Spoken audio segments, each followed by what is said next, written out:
everyone and welcome back to my YouTube channel. So for today's video, magbibigay naman ako sa inyo ng some tips kung paano yung tamang way ng pag-spray and ang tamang way ng pag-amoy ng perfume after this intro.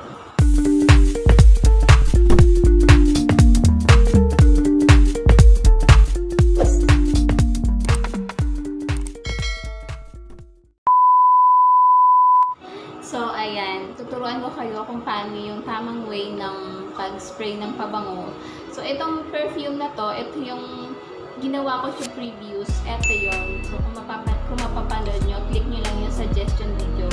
So, itong perfume nito, na ito ay ang ginawa kong Eau de Parfum Perfume Solution. So, tuturuan ko kayo kung paano yung tamang way ng pag-spray and kung paano nyo maamoy. Panoorin nyo na lang yung video kung paano ko ginawa yung perfume na to.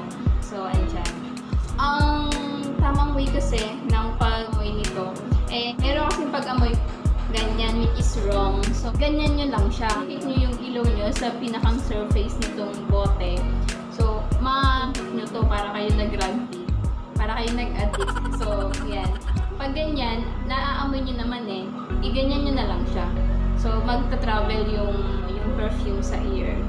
So, ayan, naaamoy nyo naman siya. So, pagka inamoy nyo lang ganyan, syempre maano kayo, sasakit yung ulo nyo kasi nasinghot nyo. So, hindi ito rugby. Kaya yan, ganyan.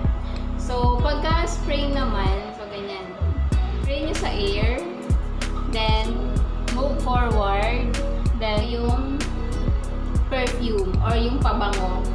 Kasi, yung naamoy nyo yun yung molecules na nag-travel sa ears. So, yun yung tamang way ng pag-amoy ng perfume. Then, kadalasan, ang mga kasi, pag yung, so, lalo na pagka, ang perfume nyong gagamitin is oil-based.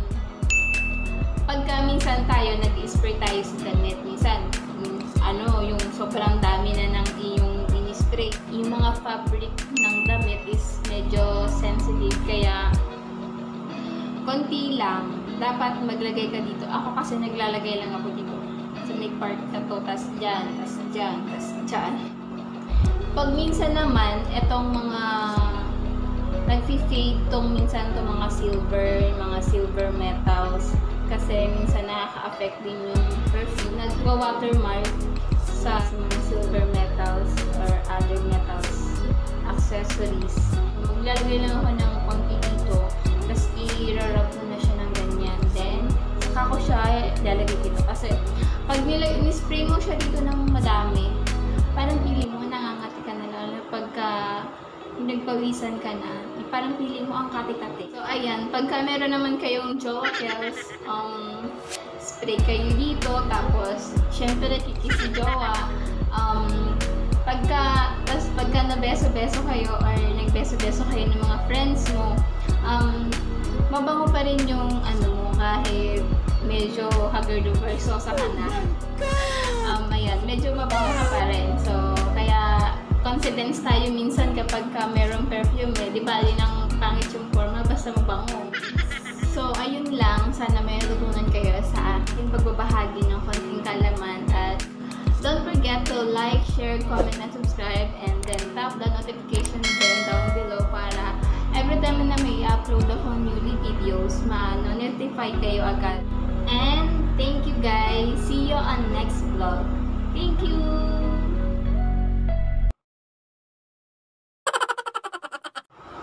Hello everyone! Shit.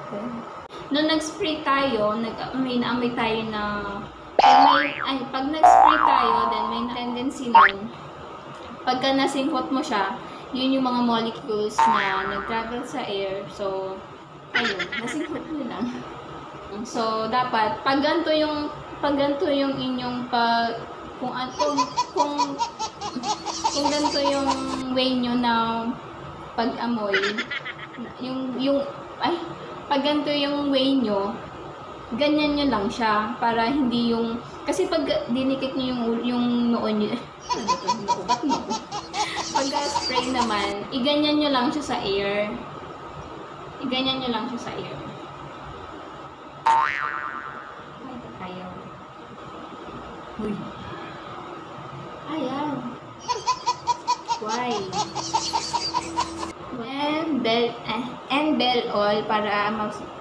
And bell all para ma-notify kayo sa susunod kong